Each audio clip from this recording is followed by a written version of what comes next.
Morning, ladies and gentlemen. I'm going to call this meeting to order. We have agenda in front of us. I'm wondering if there's any additions to the agenda.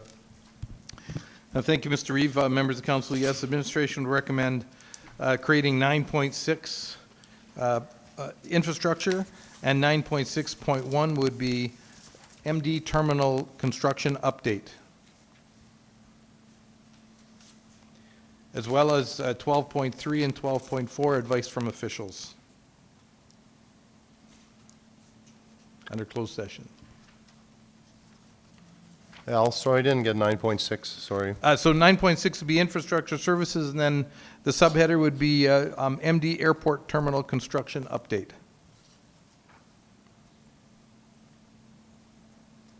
And 12.3 and 12.4 would be advice from officials.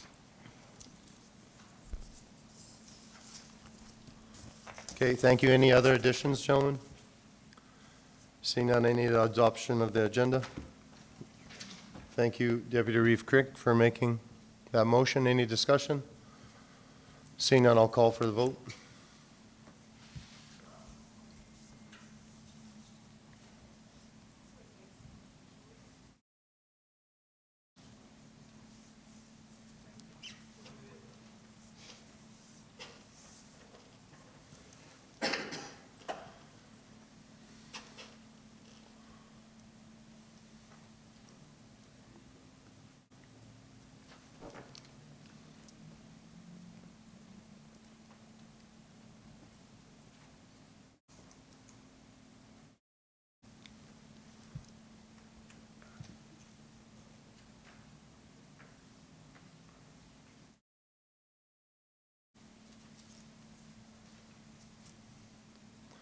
That is carried. Thank you. Moving on to the adoption of the minutes, regular meeting of council, 3.1.1. Need the adoption of the minutes for April 9th, 2024.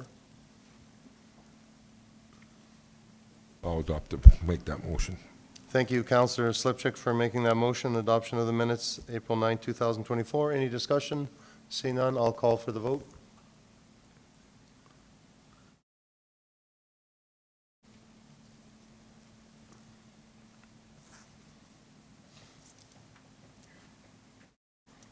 That's carried. Thank you. On to 3.2.1, adoption of minutes, April 16, 2024. Thank you, Councillor Fadeev. On behalf of council, the council approves adoption of the minutes of April 16, 2024, Committee of the Whole meeting. Any discussion on that? Seeing none, I'll call for the vote.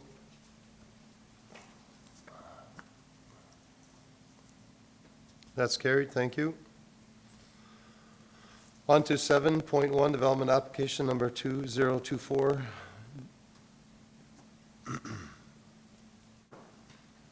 Good morning, gentlemen. Morning. Administration has received and is presenting development application 2024-D-058 for council consideration, wherein the applicant is proposing to rebuild the church on Plan 8620814, Lot 1, zoned as HR1 within Cherry Grove, as shown on the map attached as Appendix A.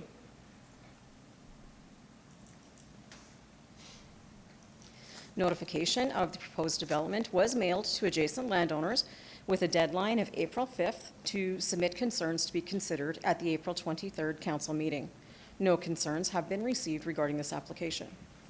This application is being brought to council for decision as institutional use, as it is not permitted nor discretionary within the current land use zoning of HR1. We are going to be bringing this up for rezoning at a later date, but at this time, we wish to have you accept it as is so that we may proceed with the rebuild of the Church for the Latter-day Saints community. So at this time, administration recommended action is that council approves the development application 2024-D-058 to rebuild the church on plan number 8620814 for Lot 1 for Fracture Architecture, Inc. on behalf of the Church of Jesus Christ of Latter-day Saints.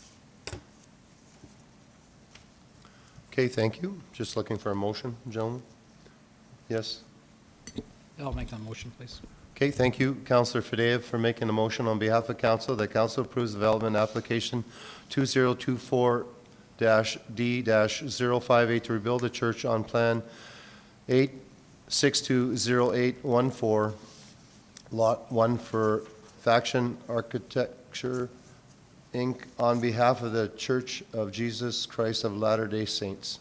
Any discussion on this, gentlemen? Okay, seeing none, I'll call for the vote. Go ahead, sorry, Councillor Fadeev. Thanks. So I was looking for the square footage that they're going to be doing, and I couldn't see it on there. Could you roughly tell me, is it going to be pretty well the same footprint as the previous one, or is it changed up a little Through bit? the Reeve, there is, I believe, attached as Appendix B, the development application. So if we can just go to the development application, please.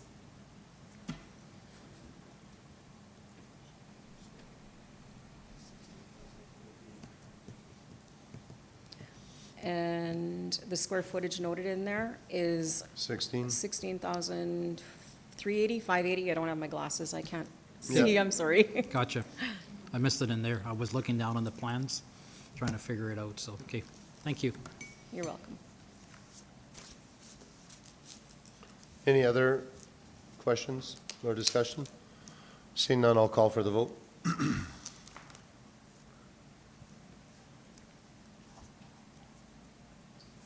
That's carried, thank you.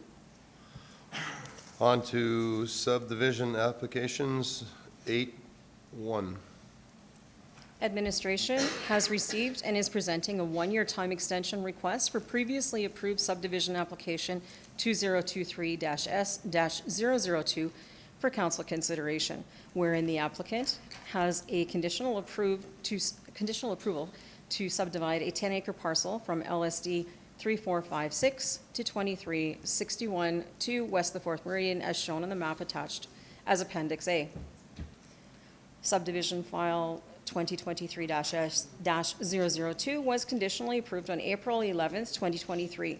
Due to time restraints, the applicant was unable to complete the required conditions and is applying for a one-year, one-time extension. At this time, administration recommendation is that council approves the one-year time extension for previously approved subdivision application 2023-S-002 for Kirby McMahon. Thank you. Looking for a motion, gentlemen? I'll make the motion. Okay, thank you, Councillor Slipchik, for making a motion on behalf of council. That council approves the one-year time extension for previously subdivision application 2023-S-002 for Kirby McMahon. Any discussion on this? Yes, go ahead, Councillor Slipchik. Just for information, how many times can a person get extensions? We have a policy that states that they may, through the Reeve. We have a policy that states that they may make one request for a one-time extension. However, if necessary, due to whatever the considerations may be, council may choose to up that to an additional year if there's something required, like a Water Act approval or something that other agencies are typically holding up the registration of the actual project. Thank you. Okay, thanks. Any other questions or comments? Okay, seeing none, I'll call for the vote.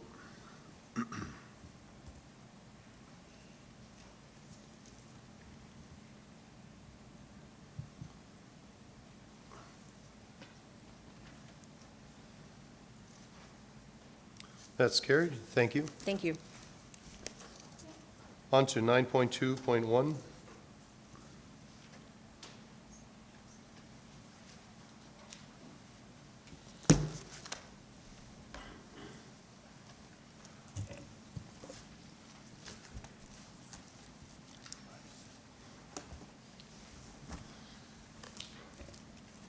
Morning, Council.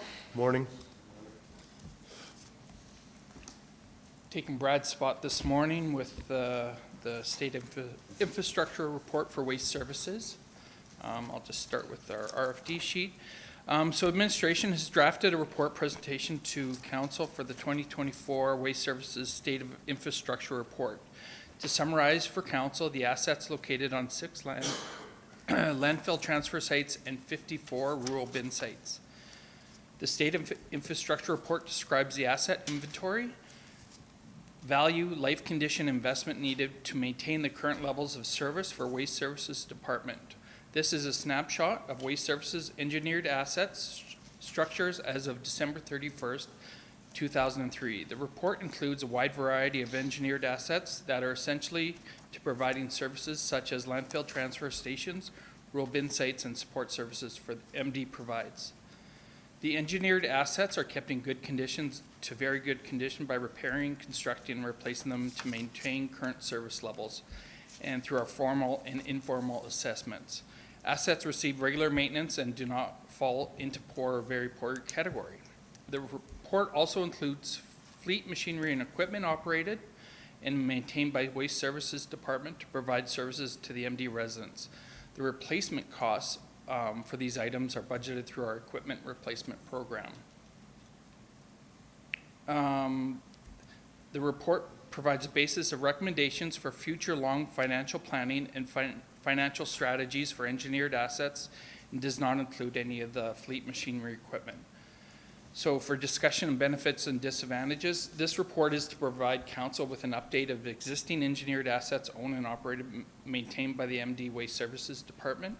Attached is our report. Our reference to the strategic plan is to build a viable and diverse regional economy and create a municipal financial sustainability plan to develop an active asset management plan. Reference to our provincial federal legislation, standards for landfills in Alberta, and the approval and registration of Class 2 and Class 3 landfills under the Environmental Protection Enhancement Act. So costs and funding for this, no impact for the 2024 budget, but will be impacted in the future budgets, 2025. So we'll go through the report.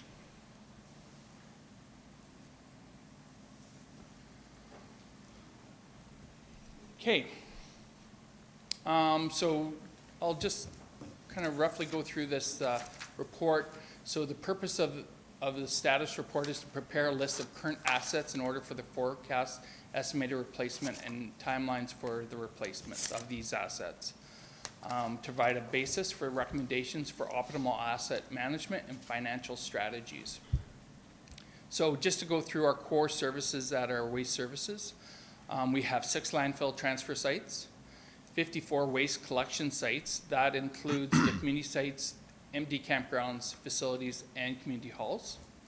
We have curbside waste collection, so we have 440 curbside collection. That includes 3 subdivisions and 2 hamlets. Also in our waste diversion, we have our free cycle program, recycling programs. I won't go through each name, but there's broken up into the household recyclables and then our other recyclables.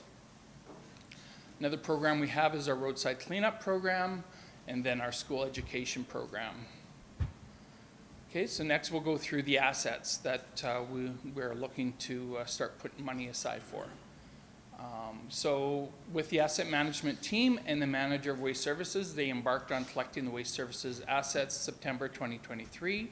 So they visit all the 6 landfill transfer stations and numerous bin sites.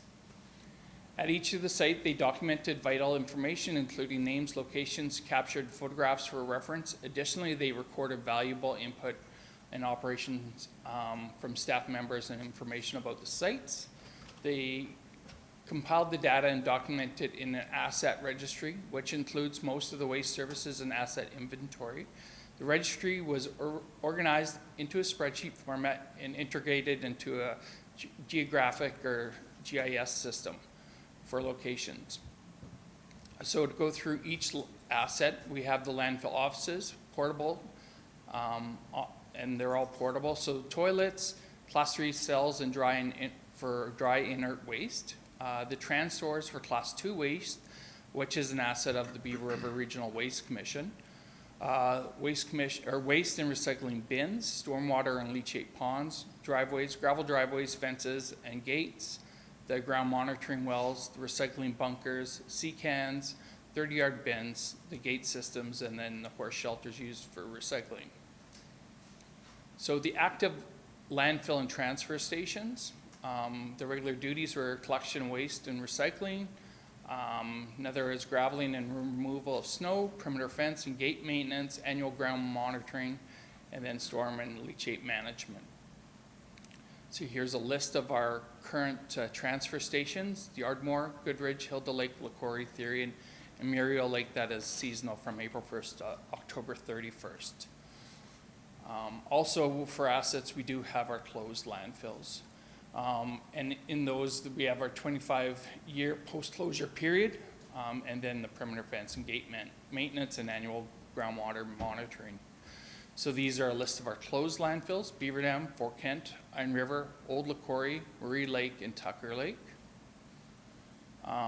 So for our bin site assets, they've collected waste and recycling bins, the gravel and paved pads, fence and gates, and then signage.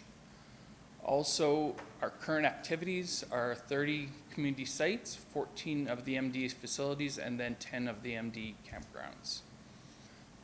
Then we have our list of our monitoring wells throughout these sites. So what it boils down to with all of our assets that we have throughout all these sites, we have just a little, in our landfill, we have just over $3 million, $3,100,000. So in our bin sites, we have just 2.6 million in assets. So with that, in our current 2023 dollar value and inflation rate of 2%, only the replacement in existing structures is accounted for. So what we've broken down into, I think everybody's seen this graph previously for the bridges and the buildings, is that over the next 25 years, 30 years, we're gonna see where we have to start replacing items in our assets. So if we choose to go do the 10-year term asset replacement, and that investment would be just over $1 million in that 10 years. So if we save about just over 100,000 each year and put away into reserves, and then for the remaining lifespan of the 15 years, we put away $315,000 for the year 11 to 25, would put away assets or put away reserve of $5.7 million. I think what we're going to recommend to council come budget time is the 25-year term asset replacement. So having that same $5.7 million in total investment amount required would be putting away $230,000 a year away for the next 25 years for the replacement of these assets throughout the landfill. So that, in a nutshell, is our report of waste services. Thank you.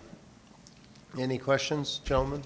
Yeah, I got one. Yeah, Deputy Reeve Crick, go ahead. You got 2% inflation there. How come it's not like 20%? That's how it has been the last few years, yes. Yeah, Councillor So when you do Scarson. your calculations, do you guys ever consider like growth on investment for saving that money, or is it just this 5.7 and this is what we need over 25 years? Yeah, through the Reeve to Councillor Scarson, to my knowledge, they haven't done growth on investment. This is just to put away this money and setting aside in reserves. But there is, to my knowledge, not less the asset team, not to our knowledge that there is no growth on investment by putting that money away. But there would be. I'm sure there would be. Yep, all right. Any other questions, comments? All right, thank you. Okay.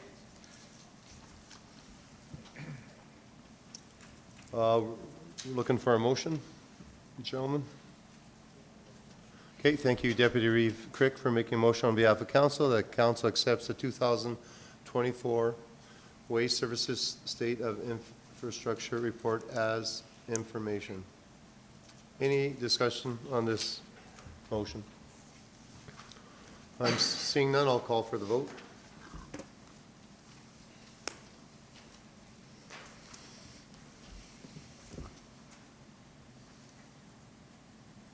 That's carried, thank you. Okay, thank you.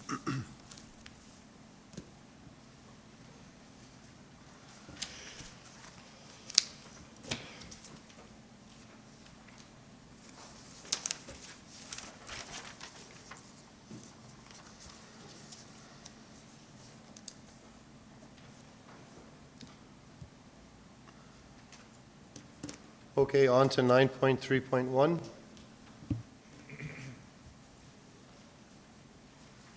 Good morning, everybody. Morning. Mr. Kovich couldn't be here today, so he asked me to present on his behalf. So administration is requesting the Reeve to proclaim May 6th through 10th, 2024, as Economic Development Week in the MD of Bonnyville number 87. Economic Development Week is a celebration that reminds us that entrepreneurs in our community drive innovation, create jobs, generate wealth, and provide a stable tax base. Small businesses help grow our community and improve our standard of living. Small and medium-sized businesses in Canada account for 99% of Canadian companies and employ 90% of private workers. It is important to recognize and celebrate those individuals who make our community better by generating business opportunities, employing our residents, and strengthening our social fabric by supporting local organization and causes. So administration is recommending that council approve the proclamation of May 6th through 8th of 2024 as Economic Development Week. I need to read it first before we approve it, Yes. correct? Yeah, Okay. correct. Thank you. No? Sorry, Mr. Chair, you can read it after council approves proclamation. Right on. Thank you. Looking for a motion, gentlemen? Thank you. Councillor Kraviak for making a motion on behalf of council that council approves the proclamation of May 6th to the 10th, 2024 as Economic Development Week in the Municipal District of Bonnyville. Any discussion? Seeing none, I'll call for the vote.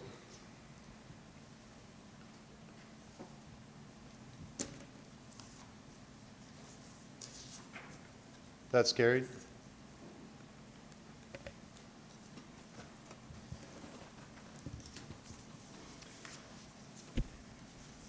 Economic Development Week, May 6th, 10th, 2024, whereas Economic Development Week designed to expose residents to the idea of starting and running a business in the world's largest celebration of inventors and job creators who bring ideas to life and launch businesses, and is hosted by the municipalities across Canada.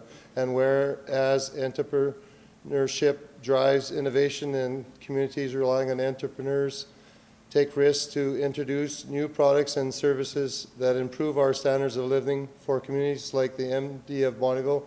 That means creating and retaining jobs in order to facilitate growth, enhance wealth, and to provide a stable tax base.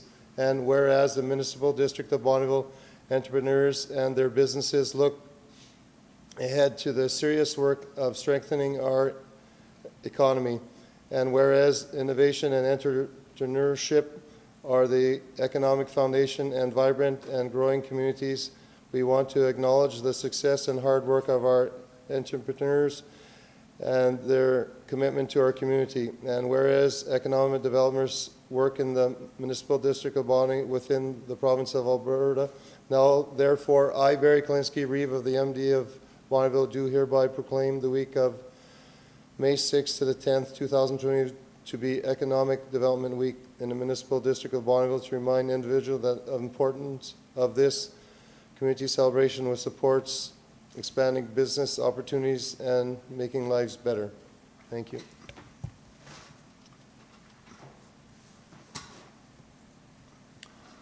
On to 9.3.2.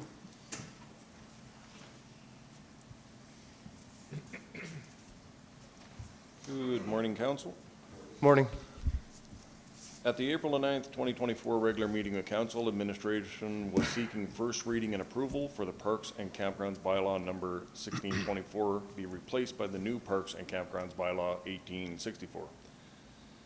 Bylaw number 1864 is a new Parks and Campground Bylaw to provide for the control and operations of parks and campgrounds under the jurisdiction of the municipality. The current bylaw was outdated and required revisions to meet current operations. Attached for council information was the Appendix A, Bylaw number 1864, and Appendix B, Bylaw number 1624. Reference to the strategic plan is Goal 3, promote community development. reference to the provincial federal legislation. The Municipal Government Act, Chapter M-26, RSA 2000, grants authority to the council to pass bylaws with respect to people, activities, and things in, on, or near a public place or place that is open to the public. There is no extra cost to this one. Communication strategy would be the new bylaw would be available on the Municipal District of Bonnyville number 87 website. Administration recommending that bylaw number 1864 being a bylaw of the Municipal District of Bonnyville number 87 to provide for the control and operations of the parks and campgrounds under the jurisdiction of the municipality be given second reading. Okay, thank you.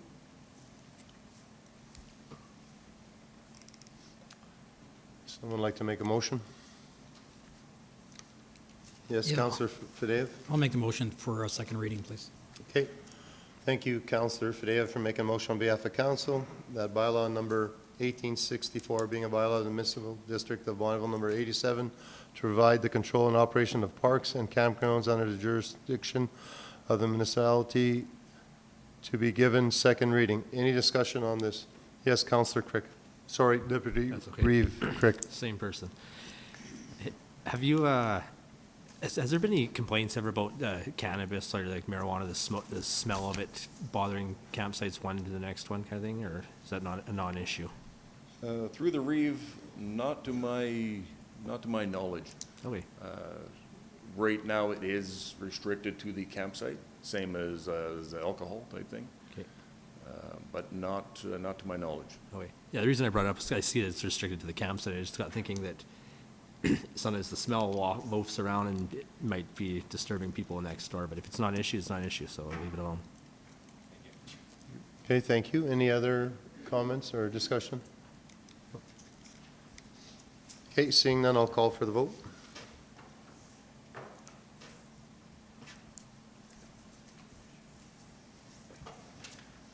That's carried, thank you. Looking for third reading. I'll make a motion for third reading. Okay, thank you, Councillor Slipchik, for making a motion on behalf of council. That bylaw number 1864 be given third reading. Any discussion, gentlemen? Okay, seeing none, I'll call for the vote.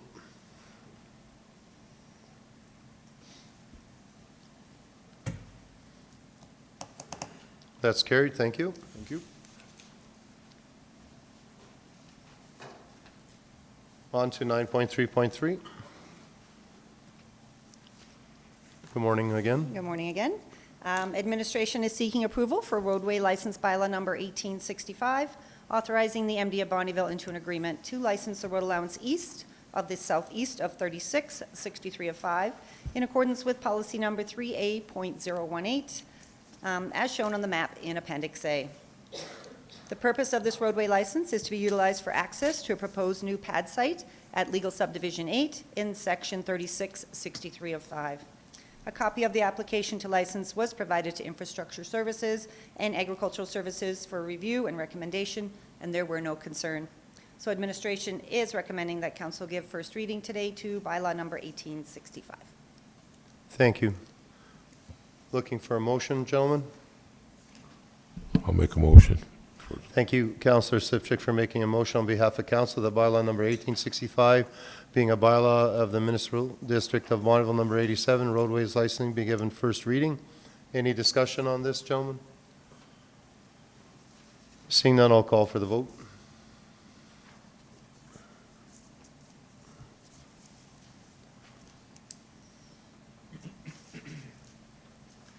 That's carried. Thank you. Thank you. Perfect. Thank you please. very much. On to 9.4.1, corporate services.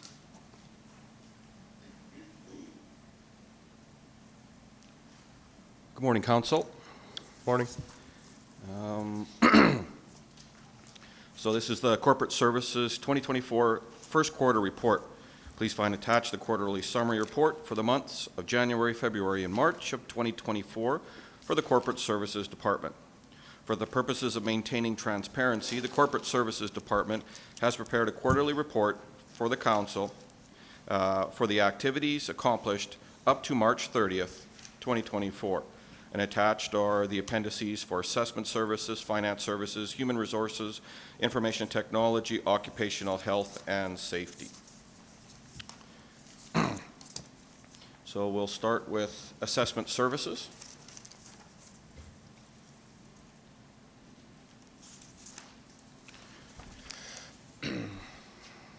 So for the first quarter for property tax penalties, year-to-date 2023, we had $162,000 in penalties, and in 2024, we had $146,000 in penalties, and the penalties were applied on March 1st of 2024. Property tax revenue, the property taxes are scheduled to be levied and sent out in Q2 in May. The mailing date is May 31st.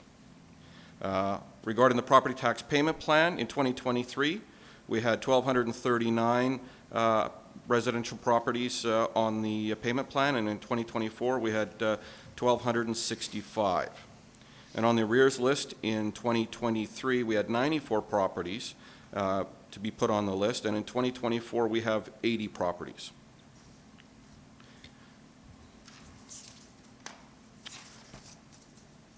In regarding property assessment. So for property assessment dip, now these reports actually come from the province. These are not our internal reports.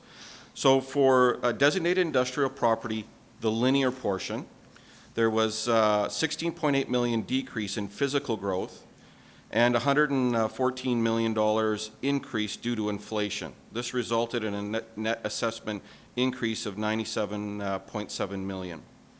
For the designated industrial property non-linear, that is, we saw a $70.9 million increase due to physical growth, $5.2 million decrease due to inflation. This resulted in a net assessment increase of $65.7 million. On the municipal side, municipal assessment roll, the 2023 assessment roll was declared on February 28th, 2024. Residential property median market value increase was 6%.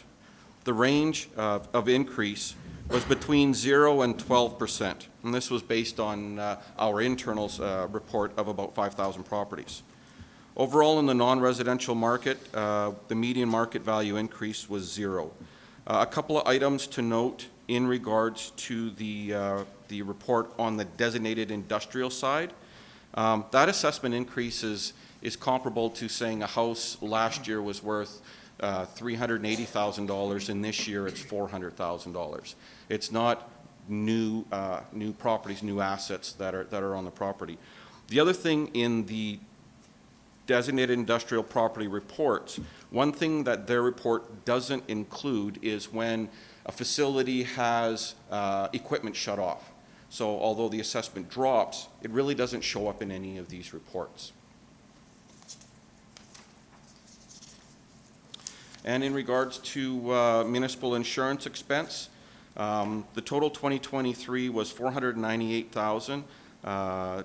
For 2024, it's $428,000. The reason why it's a little bit lower is because we will receive November and December's expenses billed to us in the beginning of November. So the billing cycle for insurance is from November to October. Any questions? Yes, Councillor Fadеев. Good morning. Morning.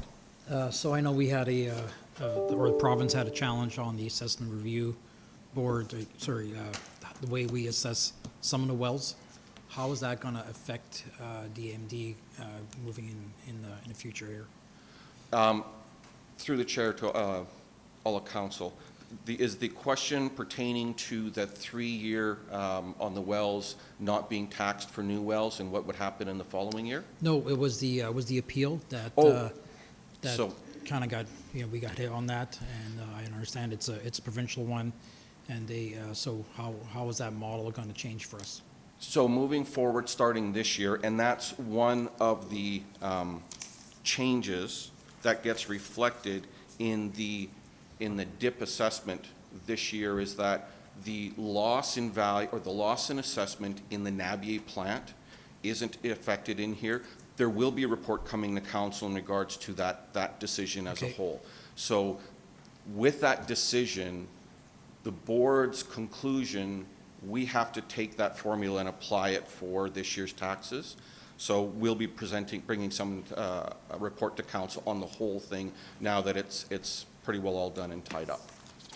So I know it's kind of maybe you don't know, but will that model be used for other sites now?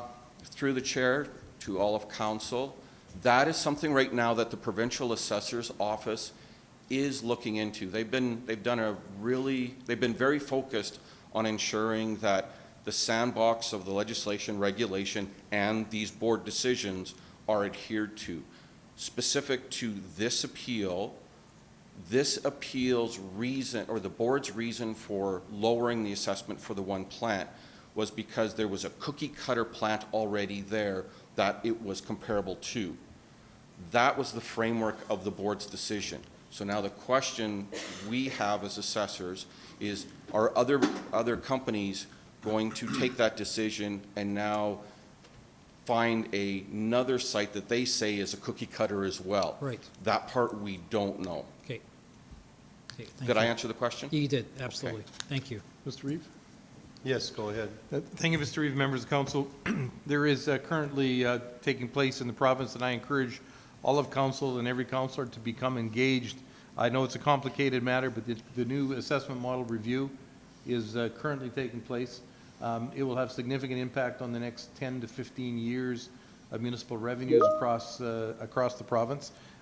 Some of this may be encapsulated in the new assessment model review. The province did try an assessment model review over the last 2 or 3 years, and no better way to say it was an abject failure. So they've restarted that process, and so I would suggest that you become engaged in the assessment model review. There's probably very few things that will impact our revenues any more than what the decisions made in the next 24 months on that assessment model review. And I'm sure these issues will be discussed and what that looks like after the end of the review when the new assessment manual comes out as to how that's going to be incorporated into the new regulations. Just one more comment. Just want to say that answer was compiled in record time. Thanks. The next one is the finance first quarter. So some key highlights of Q1. Next slide, please. Thanks. So the number of invoices for January, February, March of Q1. In 2023, we had 1,500 invoices sent out, and in 2024, we have 1,600. Now, the total payments in Q1 in 2023 was $13.1 million. In 2024 was $13.3 million. So we feel it's year over year, it's kind of within the normal range. The next slide, please. Regarding utilities, for the number of customers, we have 437 customers for waste, 294 for water, 296 for sewer, 340 for bulk water.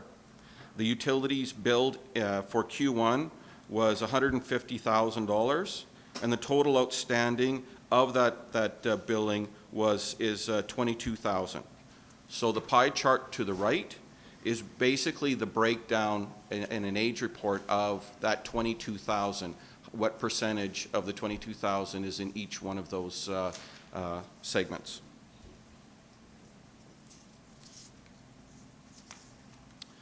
Next slide, please. Regarding receivables, accounts receivable customers consist of airport fees, landfill fees, security patrols, permits, tax certificates, Kinesu for groups, and school billings. Receivables billed in Q1 was just over $1 million.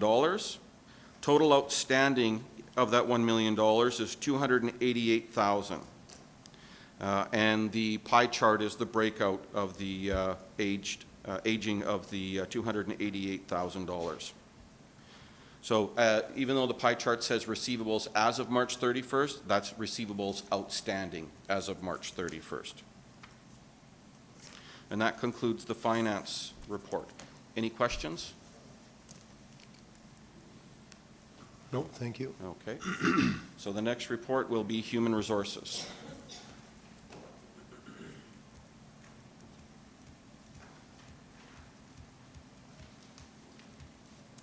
Morning. Morning. This will be very quick. You will see that we have hired 79 seasonal staff for the summer months. We have 2 left outstanding for infrastructure. Otherwise, everybody has been signed up and ready to go for the summer. Active staff hasn't really changed throughout the this first quarter. You will see from our recruitment at a glance that there's quite a few numbers that are in there. You'll see that the blue is our full-time people. That has a little asterisk. We have changed a little bit of how we do our procedure for hiring seasonal staff this year, which is why there's such a huge increase in reference checks and interviews from previous. Very last, we do have our 2024 has increased from 2023 at the same time by 19%. We are attributing that to RSPs. People are able to buy RSPs and tax-free savings accounts to use against their healthcare spending account, which has increased our numbers significantly. There have been a few projects that have been taken on through Human Resources and Payroll. We have implemented an online hiring tool, which we have found has become very effective for our seasonal staff. Our payroll department has done and finished all the year-end reconciliations, and submissions are completed. They have implemented a new organizational chart for the C2, and they have also adjusted earning codes to reflect the understanding of the collective agreement. Thank you. Any questions? Looks like you're scot-free. Thank you. Thank you.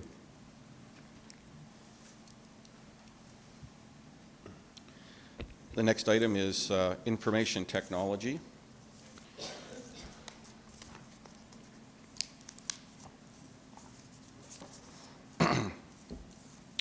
So these are the total help desk tickets.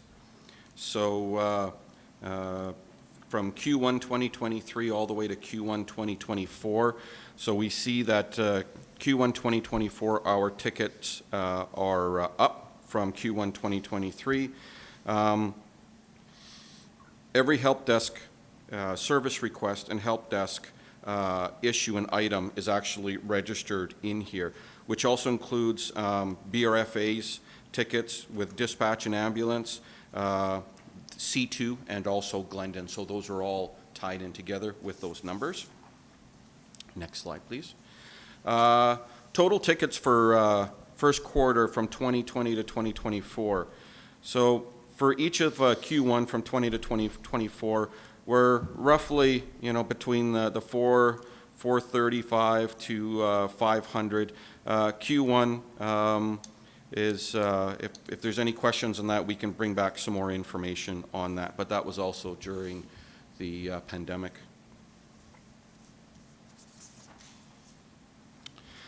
Ticket resolution times for the first quarter. The majority of the tickets were able to be resolved within the first hour, and within hours 1 to 5, the majority of the tickets have been addressed. IT is very satisfied with being able to provide this quick a service to everyone who puts a ticket in. Now the risk score. Mark had to give me a little bit of detail on the risk score. So the current risk score is 7.9, which is an improvement from 8.1. Now the industry score of 7.5, that's the industry score for government entities. And although they say the ideal score is 4.0, Mark has mentioned that it's really hard, extremely hard to achieve this score as the framework that has to be put in place in a way to catch all this new new vulnerabilities that come out on a daily basis. So we're only as good as the tools that are finding what's currently out there. The other thing Mark wanted to identify is that we're currently in year one in the Arctic Wolf environment. So for the first year, IT is very happy how close our score is to industry standards. Next slide. So security. This security is for all intranet issues. So this is issues that are within the municipal network, not from the municipal network out into the internet. So there were 91 new risks in the last 30 days. For mitigated risks, 1,140 were resolved in the past 90 days. And most of those are when there's patches that need to be installed. Little programs need to be installed to fix any vulnerabilities that are in pieces of software that we currently use. Now, the unresolved risks of 930, the current number of active medium to critical severity vulnerabilities in the network.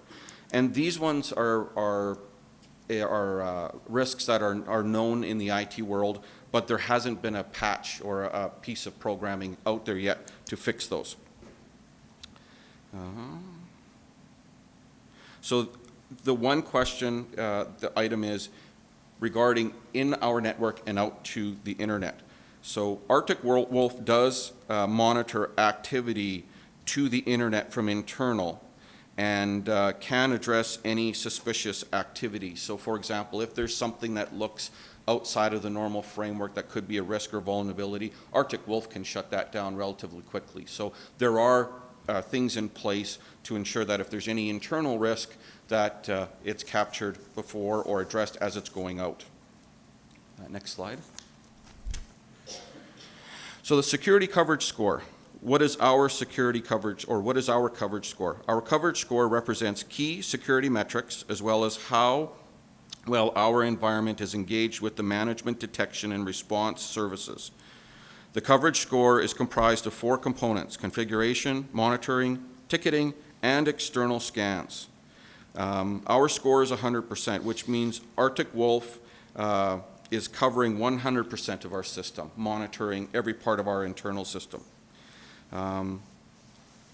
So the other scores of 81.5 of all customers, that's of Arctic Wolf customers. So there are customers that don't have everything, they only have a certain portion. The industry is the percentage for government group, so they're not using Arctic Wolf to deal with all aspects of their, on average, in their industry. If there's any questions on that, Mark will definitely be able to provide you additional information. Any questions? No. Okay. Thank you. And the last one will be occupational health and safety.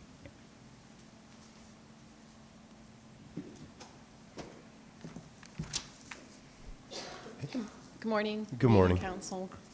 Today I'm presenting Occupational Health and Safety First Quarter Report. In Q1, we averaged 221 employees working over 77,000 hours. The first metric we use in safety is a lagging indicator, which measures the occurrence and frequency of events that have occurred in the past, and they focus typically on unwanted outcomes, such as recordable injury. You'll see here that in 2023 Q1, we had 5 injuries, and this year in Q1, we only had 1 first aid. In Q1 over last year, we had property damage, which is the same as Q1 this year. Lagging indicators take a long time to change, but on a good note, we had these 5 property damages were minor with less than $1,000 in damage per occurrence. Moving from our lagging indicators, in a safety program, we record and present the lagging indicators, but leading indicators are much more valuable for us. Lagging indicators can alert you to failure in the safety management system, but leading indicators allow us to take preventative action, and they give us data that help us forecast future activity and reveal potential problems. Here you can see our hazard ID numbers are the same between the 2 quarters. And they are good numbers. We have trended up since 2022, and as we continue to educate and coach, this will become a more important leading indicator for us. In our near miss reporting, it's down in the first quarter, but I will say that last January, we had unusual and exceptional near miss reporting when we first introduced the reporting program. Our number here is actually 6 instead of the 5 that's indicated, but so 6 in comparison to 10. I did review some other municipalities over the year. So the town of Slave Lake, they had 4 near misses recorded. The county of Lacombe had 2. The county of Painted Earth said maybe we had 1. And the city of Lloydminster had 38. And we, in comparison to Lloydminster, also had 38 in 2023. So we're on track with this number of 6 for 2024. And then another predictive measure is our equipment inspections. They are down slightly from last quarter, but note that they are highly tied to our activity. And with less amount of snow, we definitely had less units on the road, so equipment inspections are slightly down. Worksite inspections have increased substantially over first quarter in 2023. We now have our landfill, grader shops, parks, ag and waste all doing monthly inspections. We'll be bringing on the transportation department in Q2. So I see these numbers stabilizing about between 50 and 60 in each quarter, well, in the first quarter. And again, these are also tied to activity. And then our final leading indicator is our hazard assessments. This definitely number is most proud of. Workers have done a great job of identifying hazards this quarter, and we had only one recordable injury. Workers get injured because they fail to identify the hazard in most cases. And looking back in Q1 of 2023, you can see we had just around 600, and in 2024, we were almost 1,200 in the quarter. Our welding shop, mechanic shop has also moved online, as well as most of the landfill operators, and we will see this number as well stabilizing upwards of 1,000 hazard assessments in each quarter. So the MD of Bonnyville is moving towards a positive safety culture, which is a goal in our business plan for occupational health and safety. We see the shift as managers, supervisors, and workers are sharing common values, and safety is becoming a priority. Proactive reporting numbers, which have been our leading indicators that I've presented, show that we are anticipating unsafe acts and conditions, and that we work at correcting them before harm is done. Once we start noticing safety problems, we engage in injury prevention. Safety culture is influenced by management, commitment, employee involvement, training, and competencies and communication. Our occupational health and safety team has worked hard to foster this positive culture and move to a common shared goal to reduce incidents.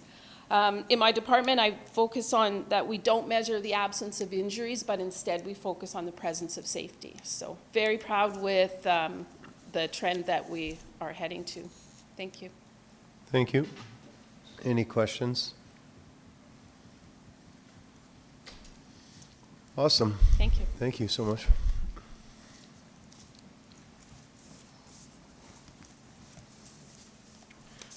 So with that, administration recommends that council accepts the Corporate Services 2024 first quarter report as information. All right, gentlemen, looking for a motion? Thank you, Councillor Kraviak, for making a motion on behalf of council that council accepts the Corporate Services 2024 first quarterly report as information. Any discussion? Seeing none, I'll call for the vote.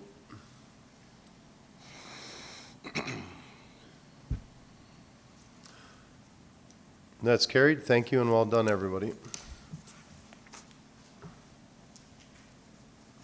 On to 9.4.2.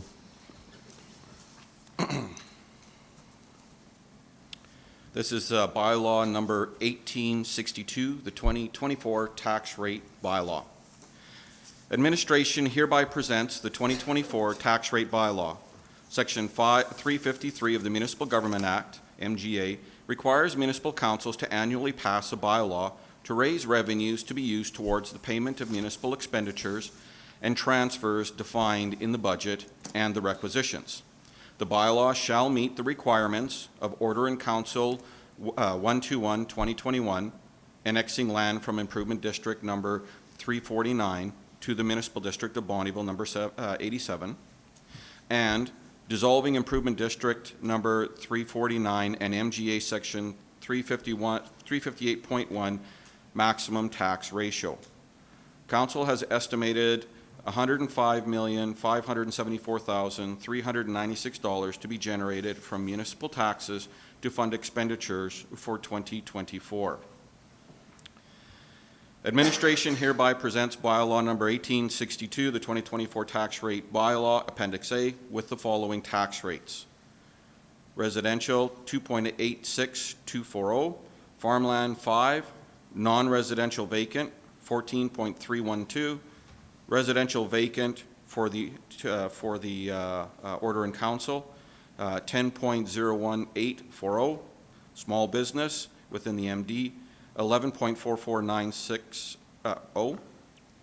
for non-residential within the MD 14.312, for non-residential in the order and council area 10.0184, machinery and equipment in the MD 14.312, and for machinery and equipment in the order and council area 10.01840. These tax rates meet the following requirements. Order in Council 121, 2021, non-residential tax rate at 70% of the non-residential tax rate in the MD. MGA 358.1, maximum tax ratio. Non-residential tax rate cannot be greater than 5 times the residential rate. This bylaw has been amended since first reading to reflect the 2024 requisitions for the public and separate school boards, Senior Foundation, Lakeland Lodge Foundation, Greater North Foundation, and the designated industrial requisitions. Excuse me. The $105,574,396 required to be collected from municipal taxes reflects the tax revenues defined in the 2024 operating budget, the $1.3 million 2024 operating budget deficit, and $32,155.59 in additions to the 2024 operating budget passed by council resolution.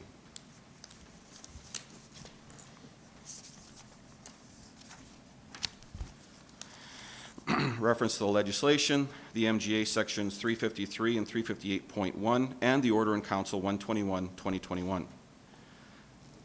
Community strategies. Property owners can expect to receive their 2024 tax and assessment notice in May.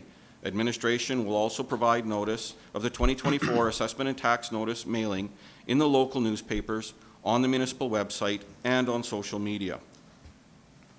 The recommendation is that bylaw number 1862, being a bylaw of the Municipal District of Bonnyville number 87, to authorize the rates of taxation to be levied against assessed properties within the municipality for the 2024 tax year be given second reading. That bylaw, and if passed, that bylaw number 1862 be given third reading. Thank you. Someone like to make a motion or any questions?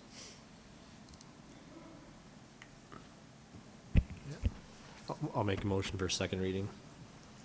Right, thank you, Deputy Reeve Crick, for making a motion on behalf of council that bylaw number 1862 being a bylaw of the Municipal District of Bonnyville number 87 to authorize the rates of taxation to be levied against assessed properties with the municipality for the 2024 taxation year be given second reading. Any discussion, gentlemen? Seeing none, I'll call for the vote.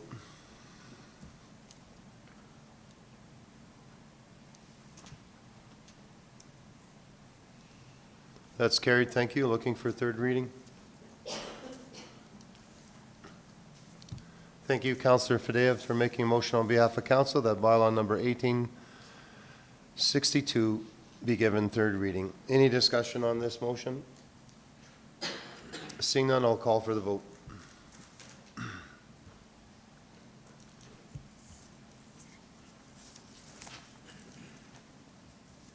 That's carried. Thank you. Thank you, Council. Yeah, great job. On to 9.5.1.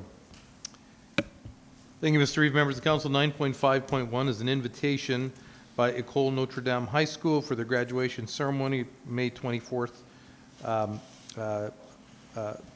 25th. I'm assuming that's 24, not 35, of 2024. École Notre Dame High School is hosting their 2024 graduation mass at 6 p.m. on Friday, May 24th at St. Louis Parish, and the 2024 graduation ceremony at 1:30 p.m. on May 25th at the Bonnyville and District Centennial Center Fieldhouse.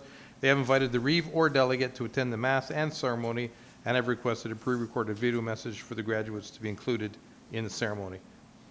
There are no costs associated with the attendance to the mass and the ceremony, and our recommendation is that council approves a member of council to attend the École Notre Dame High School graduation mass to be held on May 24th, 2024, and the graduation ceremony to be held on May 25th, 2024, and furthermore, that council approves the Reeve to prepare a pre-recorded video message for the graduates to be included in the graduation ceremony. Okay, thank you.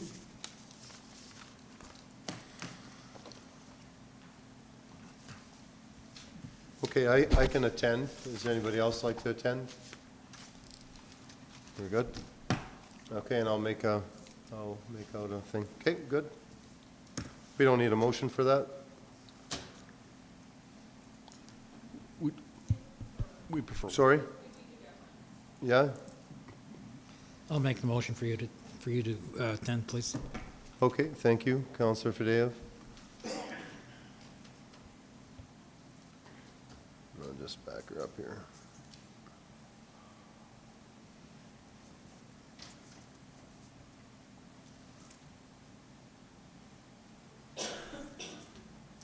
Okay, thank you, Councillor Fadeev, for making a motion on behalf of council. The council approves a member of council to attend the École de Notre Dame High School graduation mass to be held on the 24th, May 24th, 2024, and the graduation ceremony to be held on May 25th, 2024. And furthermore, the council approves a Reeve to prepare a pre-recorded video message for the graduates included in the graduation ceremonies. Any discussion? Seeing none, I'll call for the vote.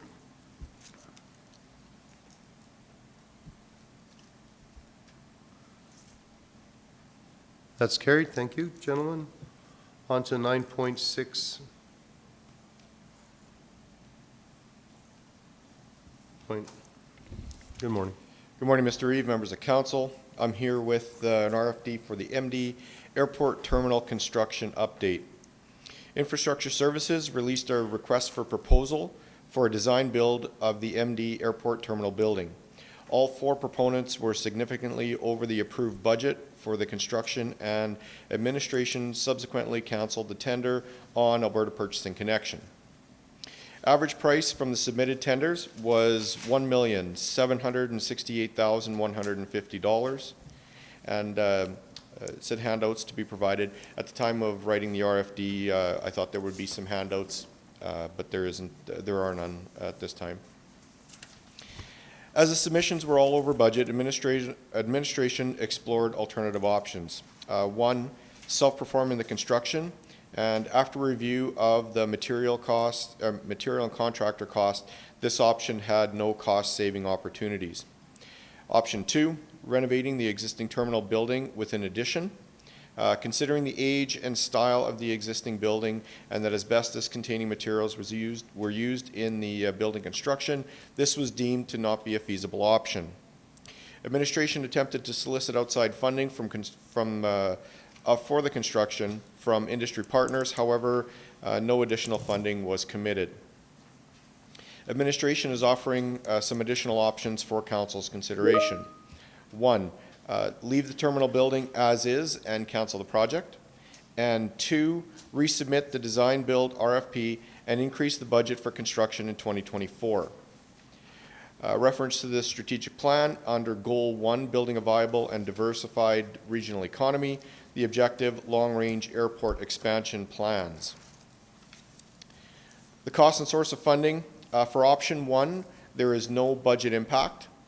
For option 2, it would be a budget increase of $992,390 from cash flow reserves.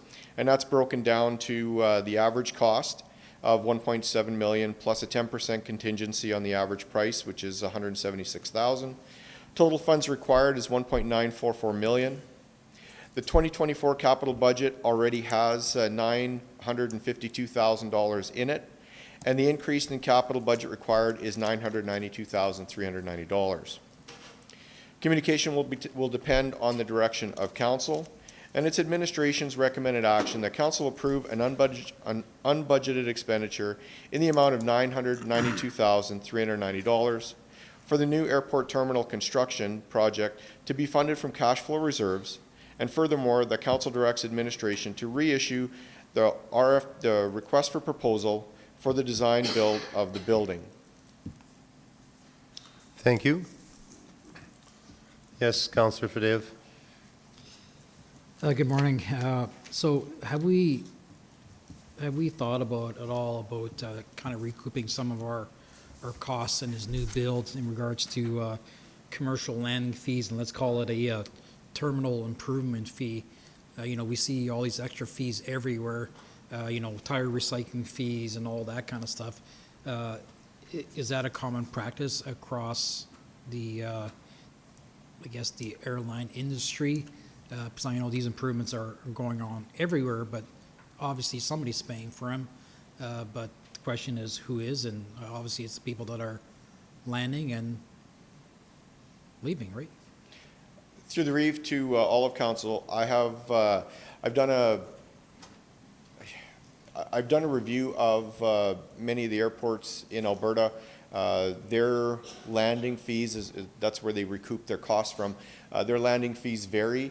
However, we will bring back a proposal at the 2025 budget deliberation for a change to the airport landing fees and the user fees for the airport.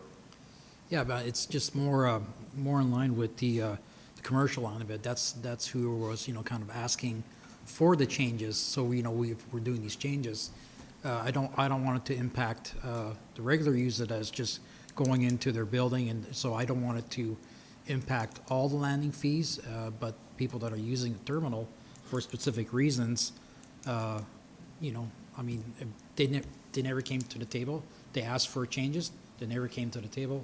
So I'm just wondering, you know, who's going to pay for those costs? So that's a fair comment. I will we'll have to research that and try to get some answers for that. Yes, go ahead.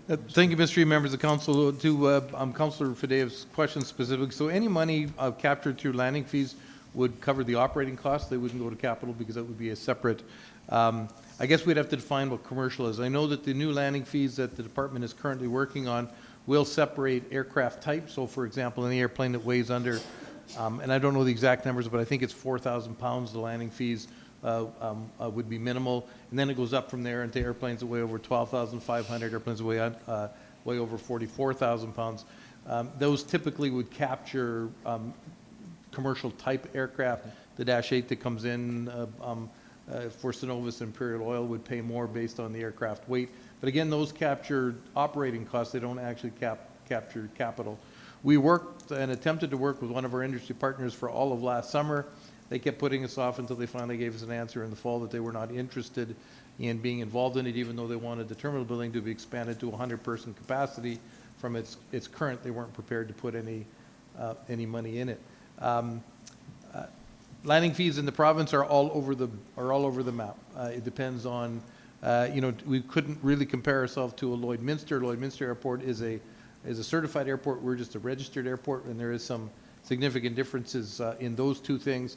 We don't really have the type of facilities, so we'd be more compared to a Lac La Biche, a Wetaskiwin, and our landing fees right now are probably, if we were to pull them out, we're probably middle of the road right now in landing fees.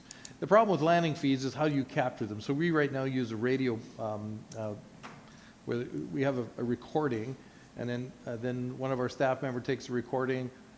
Person's calling their tail number, the registration number, they land. We then search the address of the registration number through the Transport Canada database, and we send out a bill.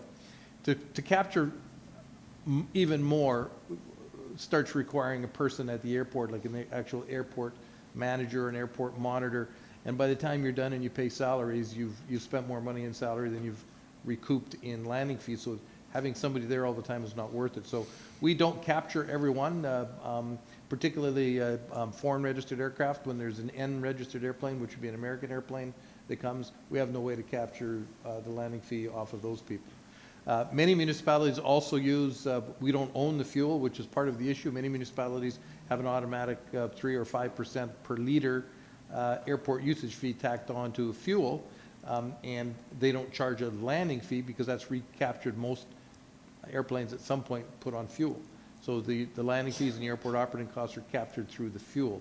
So there's a variety of methods to do that, but again, we don't own the fuel. We don't operate the fuel kiosk at the airport for either jet fuel or for avgas, so that methodology becomes difficult for us as well. It is, we were surprised at the tenders. I think the low tender came in at just under 1.5, and the high tender was right around 2 million, which caught us a bit by surprise. And we're also a little surprised and disappointed that our industry partners were not interested in being involved at the airport, considering that they are the prime user Tuesdays to Fridays. They are the prime, and medevacs. We did over 200 medevacs in 2023, to which we have not charged any landing fees at all. The medevacs have been landing fee exempt, and we're looking into that. That will come back to council at some point later this year as to whether we should be charging landing fees for the medevac flights. They're commercial operators who are managing those flights, and they're charging back to the province. So it's not as if we would be doing something that would be, they're not Mission of Hope flights, which is a different category of medevacs, where it's a private airplane that's, it's on, probably similar to your experience, Reeve Kalinsky in Haiti. These are regular commercial registered aircraft doing medevacs that are charging back to the province for the service. So I think it would be fair to begin to collect landing fees from them as well. So there's over 200 flights last year. Thank you. Yeah, Councillor Scarson. So have we considered building a building that fits within our budget? Through the Reeve, we have explored options. The option that we have is a 3,000 square foot building. That's what we tendered out. It's 3,000 square feet. 3,000 square feet gives us enough room for 60 seating for 60. Has a kiosk if we're going to do a car rental. Has a small boardroom, bathrooms. That's really it. So we probably we took about the minimum that we could do with, let's say, 60, 70, 80 people coming in at a time. That was 3,000 square feet. I don't know how we could do this if we had to do half of that, 1,500 square feet.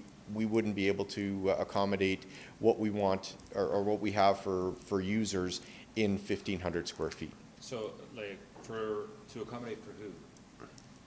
Well, the users of the terminal building. So if we have that's my point. So if the users of the terminal building aren't prepared to pony up, why are you asking for double what we budgeted already to build a building, right? So there's 990,000 budgeted to build this building. Yep.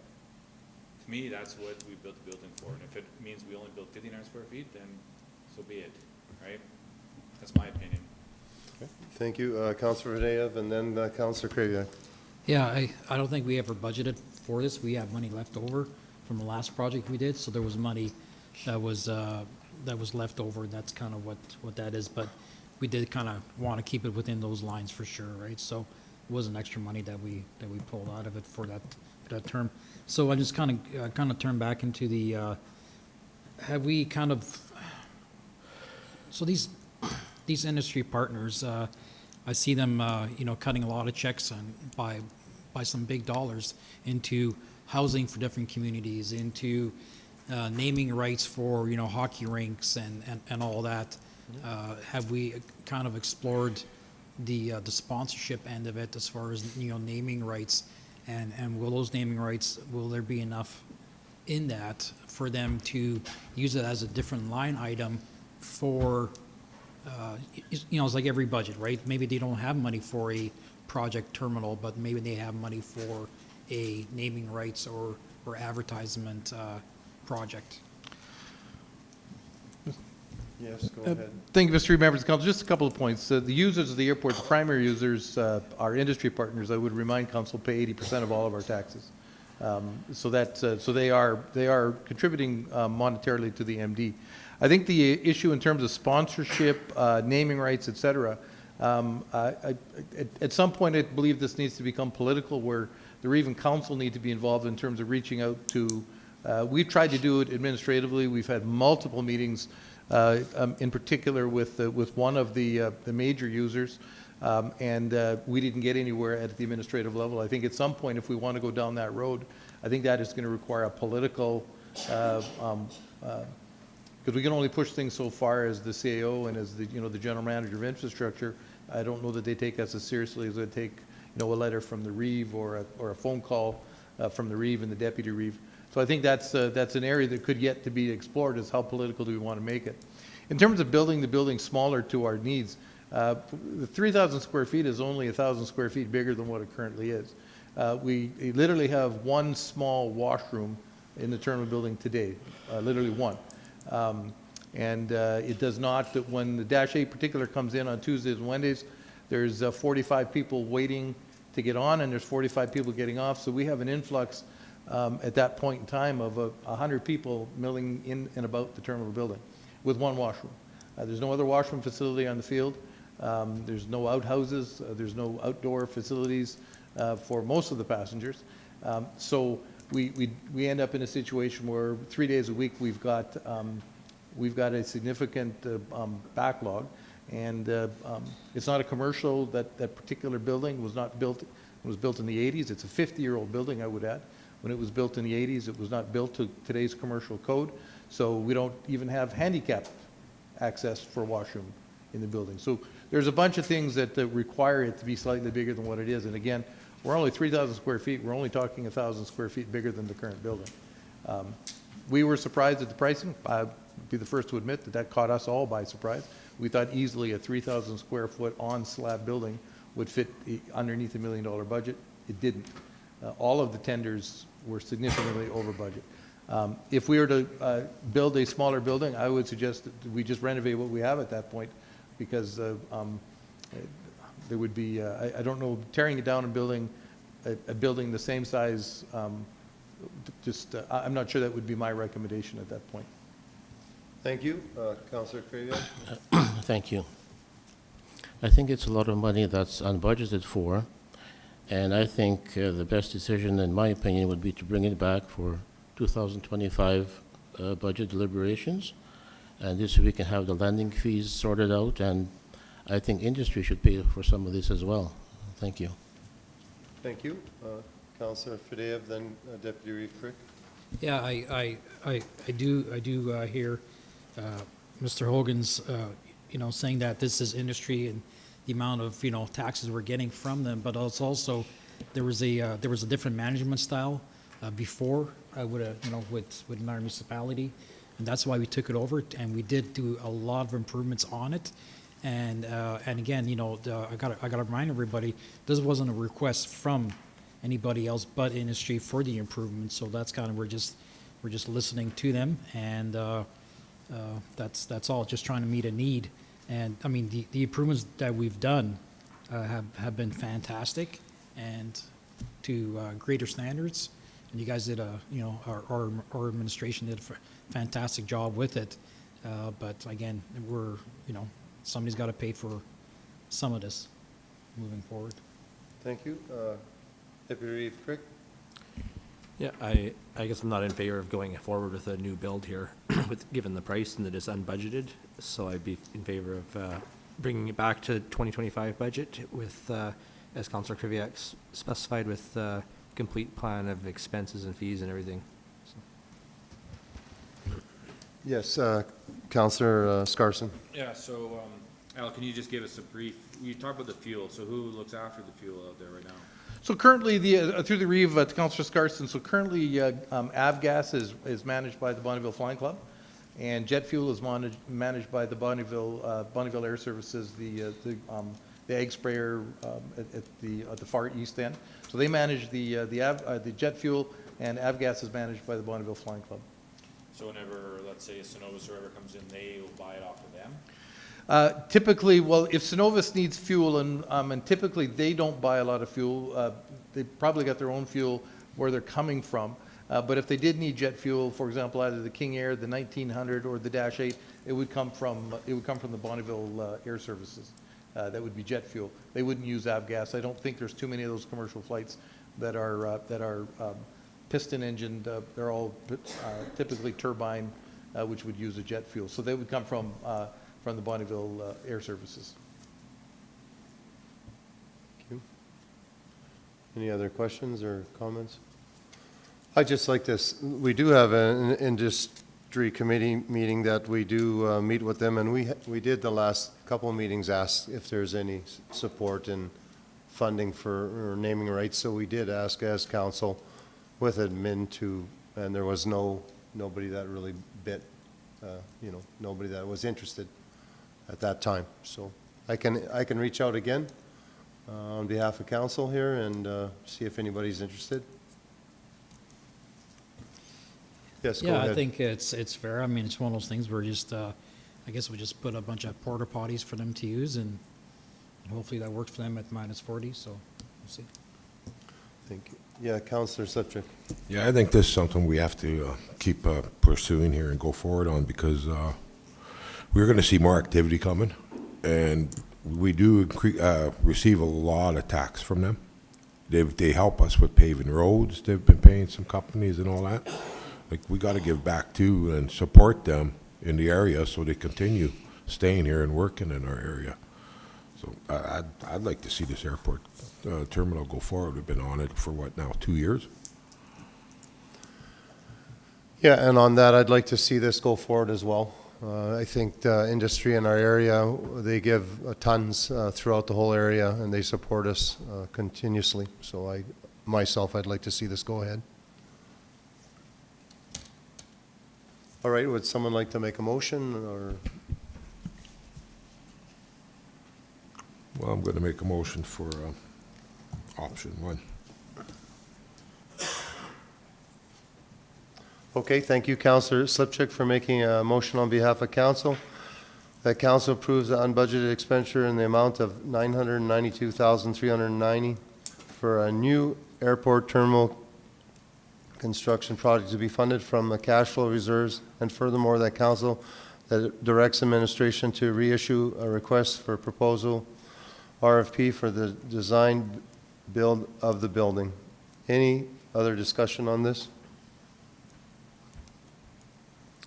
I'm seeing none. I'll call for the vote.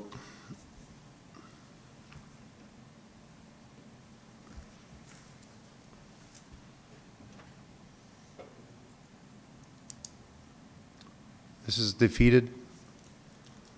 Thank you, gentlemen. On to 9 point, no, we're done. On to 10. Oh, go ahead. Should we make another motion for option 2 now, or what? What do you, Entirely up to council.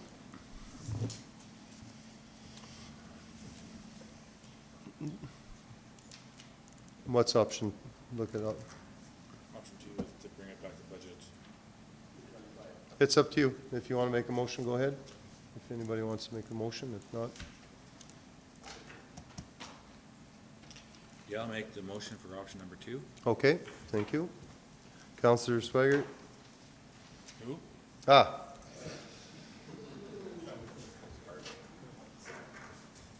Starson? Mm-hmm. You should always say, man, that guy's handsome. Yeah, then it'll be easy. Sorry. Thank you. Moved by Councillor Scarson that council directs administration to bring back the new airport terminal construction project to the 2025 budget deliberations for consideration. Any discussion on this? Seeing none, I'll call for the vote.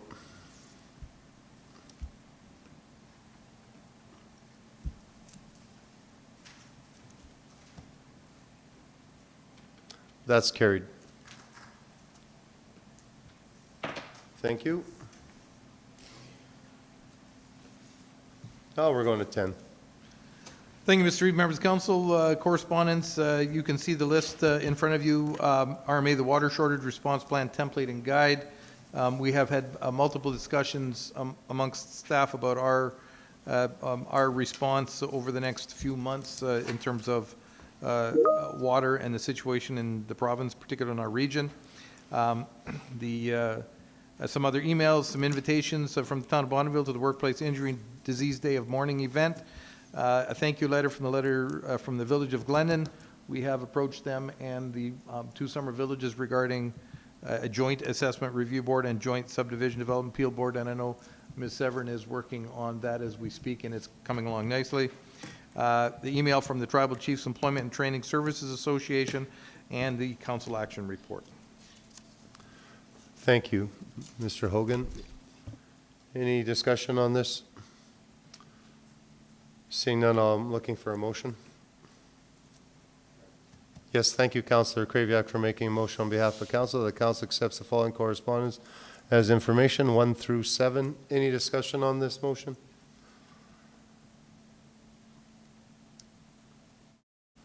I'm seeing none. I'll call for the vote.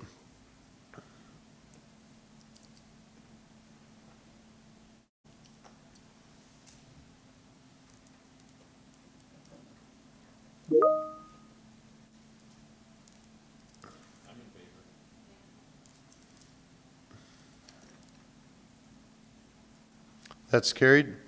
I think we're going to take all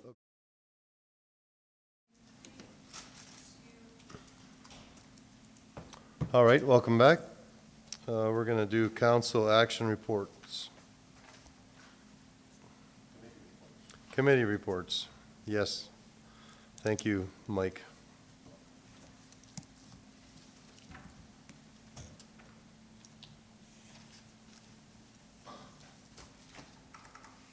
Who would like to start? I can start. Thank you. Thank you. Had an industry meeting.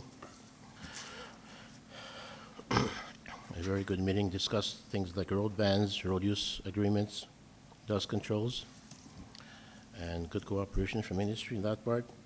I went to the health gala, and I had a lodge meeting.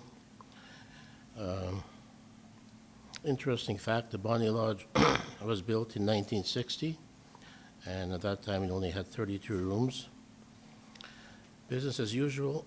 The only thing is, whenever there's a fall, EMS has to be called because the staff there can't do any lift assist. So last month there were 3 lift assists, so it just ties up the ambulance a lot more. So that's all. That's all from my reports. Thank you. Thank you. Whoever wants to go next, go ahead. Yeah, as Councillor Kraviak mentioned, MD Industry Liaison meeting was really well. There's lots of activity looking like going on, going forward with the pavement of the Range Road 632 or 620 on Dupree Road.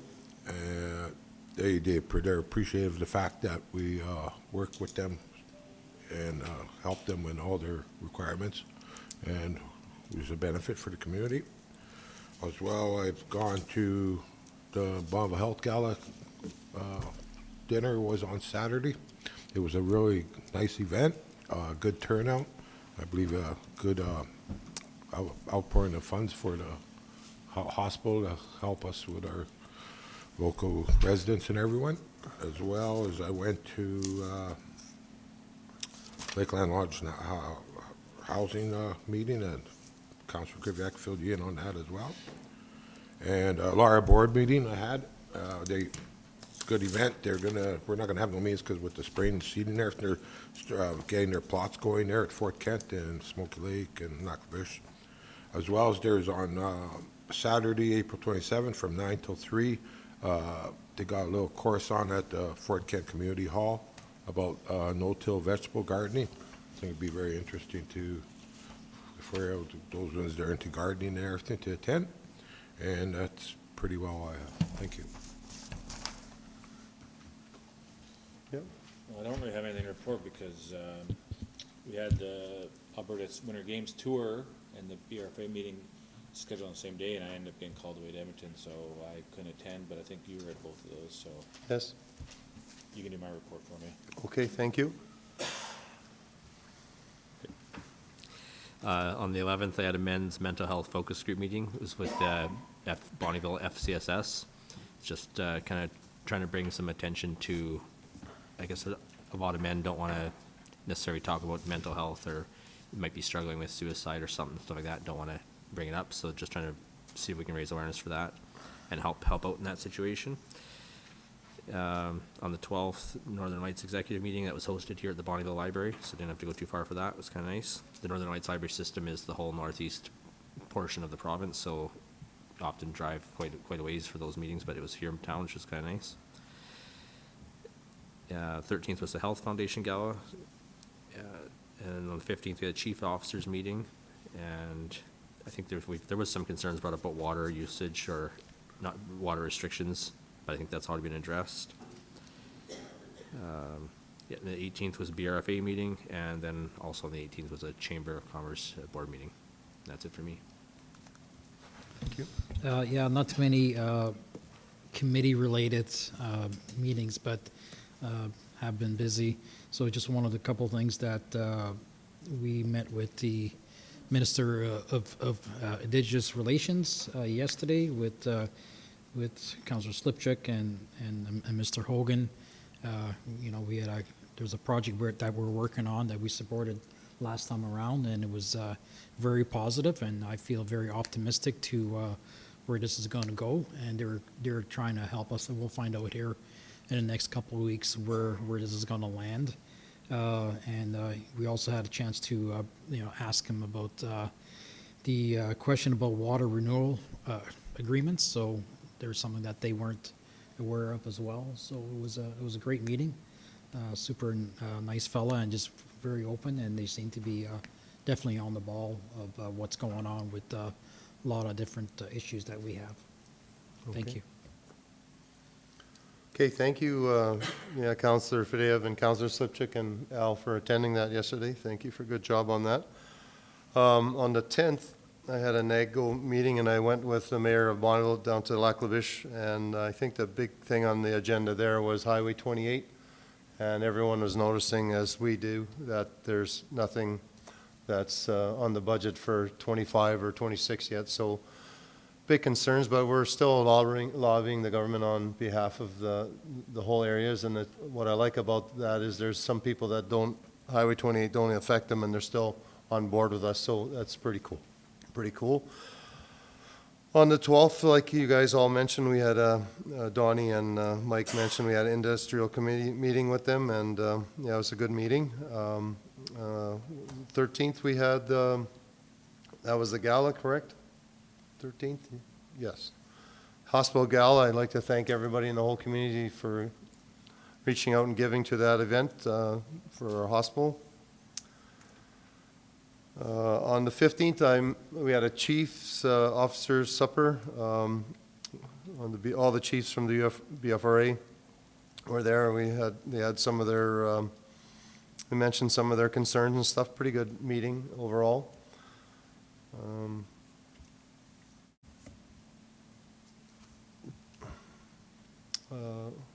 On the 18th, we had a BFRA board meeting. I also had a Winter Games meeting that day. Learned a little bit what's happening in the upcoming Winter Games. Kind of more of an information meeting. And then we had a Water Commission meeting in the afternoon. And that's about it for me. All right, thank you, gentlemen, for those reports. I need a motion to go into closed session now. Thank you, Councillor Kraviak, for making that motion. All those in favor? Carried. Thank you. Or vote yes.